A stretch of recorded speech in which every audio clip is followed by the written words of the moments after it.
Hello दोस्तों, कैसे हो आप? माई सेल्फ मोहित और आपको वेलकम है इस चैनल जर्नी फॉर स्टडी में। और आज के वीडियो में हम डिस्कस करने वाले हैं why do we fall in chapter को। तो ये है रिवीजन वीडियो और इसको ध्यान से देख लोगे। ये एग्जाम सीरीज चल रही है, जितनी भी प्रिपरेशन आपकी एग्जाम की लगेगी उसको मैं यहाँ पे डिस्कस करवा रहा हूँ, ताकि आपका बेनिफिट हो सके और आप आगे और भी अच्छे से तैयारी करके अच्छा स्कोर कर सके। सो गाइज, मैं आपको एक चीज रिमाइंड कराना चाहता हूँ कि अगर आप हमारे चैनल पर नए हो और अभी तक आपने हमारे चैनल को सब्सक्राइब नहीं किया है तो फटाफट से सब्सक्राइब करो और ऑल नोटिफिकेशन पे क्लिक कर दो। और साथ ही साथ अगर आपको वीडियो अच्छा लगा तो लाइक जरूर कर देना। और अगर आपको वीडियो का कंटेंट अच्छा लग रहा है कि ये और किसी के लिए भी प्रॉफिटेबल हो सकता है, तो इसको फटाफट से शेयर कर देना, ताकि दूसरे फ्रेंड्स जो है आपके, उनको भी बेनिफिट हो सके। So let us start guys, बिना किसी देरी के वीडियो को शुरू करते हैं। So this is the first page, why do we fall ill. तो चैप्टर के बारे में हम डिस्कस करने वाले पूरे वीडियो में गाइस। ये आई थिंक 10 मिनट्स का वीडियो होने वाला है। सो 10 मिनट्स में हम जितना पोर्शन कवर कर सकते हैं उतना कवर करेंगे। उसके बाद मैं डालूंगा सेकेंड पार्ट, वो इसके बाद का पोर्शन रहेगा। सो लेट अस स्टार्ट गाइस, फटाफट से। ओके, तो यहाँ पे देखो, हेल्थ गाइस। हेल्थ के बारे में आपको पूछा गया है यहाँ पे कि व्हाट इज हेल्थ। तो health is a complete state of physical, mental and social wellbeing. So complete state of physical मतलब आप फिजिकली, मेंटली और सोशली जब फिट होगे तो उसको हेल्थ बोला जाएगा।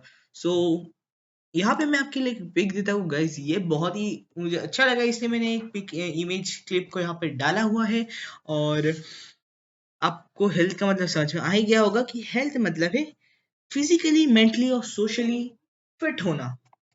अब आता है गाइस हमारे पास नेक्स्ट पॉइंट, जो कि है हमारा इम्यून सिस्टम। गाइस ये अभी हाल ही में बहुत ज़्यादा चर्चा में रहा है, क्योंकि हम सब हमारा इम्यून सिस्टम बनाने में लगे हुए थे कोरोना पैंडेमिक में। सो हमारे इम्यून सिस्टम के बारे में हम बहुत ही अच्छे से जानते हैं। हमने पता नहीं क्या क्या किया हमारी इम्यूनिटी को बिल्ड करने में। सो हम देखते हैं कि इम्यून सिस्टम के बारे में हमें क्या दिया हुआ है guys. Immune system, an immune system is a part of body that provides protection against infection from pathogens, invading foreign substances and other toxins. तो गाइस यहाँ पे आपको ये इमेज से समझ में आ गया होगा गाइस। मुझे एक इमेज ये भी अच्छी लगी जो आपको समझाने में इजी रहेगी गाइस। ये हमारी बॉडी को प्रोटेक्ट करता है गाइस। अगर सपोज यहाँ पे बैक्टीरिया, अगर कोई जर्म्स या फिर कोई पैथोजन हमारे ऊपर अटैक करने की कोशिश कर रहे हैं, तो वो हमारी बॉडी को प्रोटेक्शन प्रोवाइड करता है। जो फॉरेन सब्सटेंसेस अगर हमारे अंदर एंटर करने की कोशिश कर रहा है, वो उसको रोकता है। अगर कोई टॉक्सिन हमारे अंदर है तो वो उसको खत्म करता है। टॉक्सिन मतलब क्या? डेंजरस लिक्विड और जहरीले पदार्थ, ठीक है।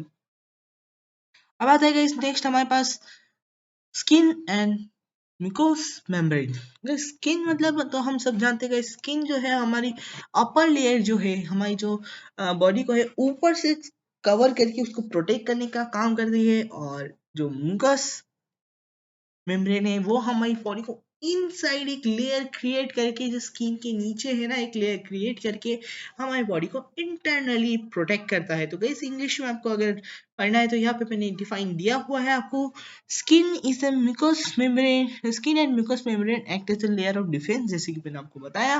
While skin protect the body externally, mucus membrane protect the inside of the body.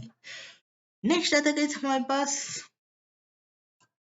WBC. Guys WBC हमारे लिए बहुत ही ज़्यादा फेमिलियर वर्ड है। डब्ल्यूबीसी हम सब जानते हैं कि white blood cell. White blood cell के बारे में हम सब लोग जानते हैं। और आइए चलिए पढ़ते हैं इसके बारे में क्या दिया हुआ है हमारे नोट्स में।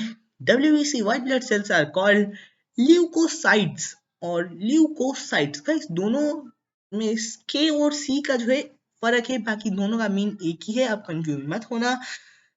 दे are important component of our immune system.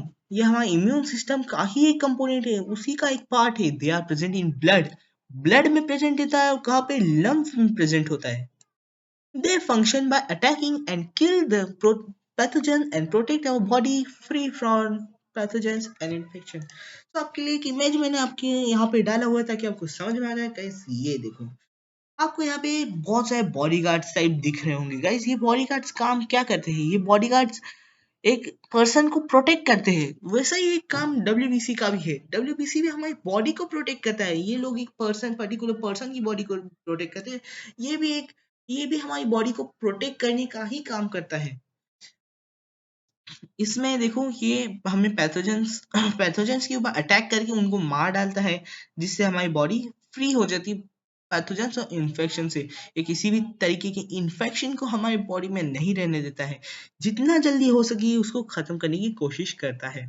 आइए नेक्स्ट देखते हैं हमारे पास क्या टॉपिक मिला है गाइस। नेक्स्ट टॉपिक है गाइस हमारे पास डेंड्रिटिक सेल। डेंड्रिटिक सेल हम बाद में डिस्कस कर लेंगे। और diseases guys, diseases is most important, है ना। क्योंकि मोस्ट इम्पॉर्टेंट क्यों, क्योंकि ये बहुत ही ज्यादा हमें पूछे जाते हैं इसके ऊपर क्वेश्चंस। सो देखते हैं क्या दिया हुआ है हमें। Diseases, disease is discomfort the body experience physical and mentally. A disease could be caused due to external and internal factors। तो गाइस क्या बोल रहा है ये बेसिकली, कि जो डिसीज है वो हमारे बॉडी के लिए मेंटली और सोशली जब हम फिट नहीं होते तो हमें ऐसा लगता है कि हाँ मुझे कोई डिसीज है। अगर हम डिस्कम्फर्ट फील करते हैं, है ना, अगर हम फिट नहीं है तो हमें अच्छा नहीं लगता है, हमें अंदर से हमें अच्छा नहीं लगता है, तो हमें समझ में आता है कि हम हाँ मुझे कुछ मैं बीमार टाइप लग रहा हूँ, है ना। और ये जो डिसीज है हम इंटरनल और एक्सटर्नल फैक्टर्स दोनों की वजह से हो सकती है ना। अब आता है गाइस हमारे पास नेक्स्ट टॉपिक जो कि है टाइप ऑफ डिसीजेस। गाइस दो टाइप की डिसीज होती है, एक्यूट और क्रोनिक। गाइस एक्यूट डिसीज से आपको समझ में आ ही गया होगा, एक्यूट मतलब छोटा, कम, है ना। तो छोटी डिसीजेस मतलब क्या, कि जो कि कम टाइम के लिए रहती है और वेरी शॉर्ट टाइम के लिए रहती है, और these diseases can be fatal और are usually called external, caused by external agent. तो ये जनरली एक्सटर्नल एजेंट्स जो रहते हैं, बाहर की जो टॉक्सिन या फिर पैथोजेंस रहते हैं, उनकी वजह से हमें ये हार्म कर सकते हैं, और ये बहुत ही कम टाइम के होते हैं और क्योरेबल रहते हैं, बहुत ही जल्दी जल्दी रिकवर करते हैं और बहुत जल्दी हील भी हो जाती है बॉडी, और बिना किसी आपको ज्यादा इसमें थकावट नहीं आएगी। पर क्रोनिक डिसीज के बारे में देख लीजिएगा। इस chronic disease is the disease which last for long time. ये बहुत लंबे समय तक रहती है और इसके रिकवरी में, इसके हील में बहुत टाइम लग जाता है, जिसकी वजह से हमारी बॉडी जो है बहुत ही ज्यादा वीक हो जाती है ना। फिर ये जो है, ये जो क्रोनिक डिसीजेस है वो एक्सटर्नल और इंटरनल फैक्टर्स दोनों की वजह से कॉज कर सकती है। अब आता है कि हमारे पास symptoms and signs of diseases. Guys ये बहुत ही कॉमन पॉइंट है, क्योंकि अगर हमें कोई डिसीज होती है तो हमें कैसे पता चलता है, हमें कुछ सिम्टम्स मिलते हैं, हमें कुछ साइंस मिलते हैं कि हाँ अभी मुझे डिसीज हो रही है। सपोज आपको अगर फीवर है तो आपकी बॉडी गर्म होने लगेगी, आप टच करके फील कर लोगे कि हाँ मेरी बॉडी अभी गर्म हो रही है, तो आपको उसका एक सिम्टम मिल जाएगा कि हाँ मुझे कुछ हो रहा है, मैं बीमार टाइप फील कर रहा हूँ। अगर आप वोमिट कर रहे हो कि मतलब आपने कुछ उल्टा सीधा खाना खा लिया है, अनहाइजीनिक फूड आपने कंज्यूम कर लिया है, तभी आपको एक सिम्टम मिलता है कि हाँ मैंने कुछ अनहाइजीनिक खाना खा लिया है, अब से मुझे वो नहीं खाना है ना। फिर आप देखते हैं when the body get deceased it shows certain symptoms and signs of illness. These symptoms and signs help in indication and diagnosis of the disease. A symptom is felt by the infected person, while signs can be detected by the another person. A symptom is thus subjective and sign is an objective। जैसे कि मैंने आपको बोला कि जो symptoms है और sign है वो इलनेस के हमें पता चलते हैं कि अगर हम बीमार हैं तो हमें कुछ सिम्टम्स और साइंस मिलते हैं। वो हमें डायग्नोज मतलब क्या होता है, डायग्नोज मतलब पता लगाने में काम करती है, आइडेंटिफाई करने में काम करती है कि डिसीज कौन सी है ना। फिर आता है guys कि हम जो है डिटेक्ट कर सकते हैं कि साइंस और सिम्टम्स की वजह से कि हमें कोई डिसीज हो रही है, ठीक है ना। तो आज के वीडियो में गाइस इतना ही। बाकी जो पीडीएफ मैंने बची हुई है वो बाकी पीडीएफ हम बाद में कंटिन्यू करेंगे, जिसमें कॉजेस ऑफ डिसीजेस और बाकी सब चीजें बची हुई है, non infectious diseases, virus, fungi, parasite infections, ठीक है। तो अभी के लिए बस इतना ही, मिलते हैं आपसे नए वीडियो में। Bye then, thank you guys.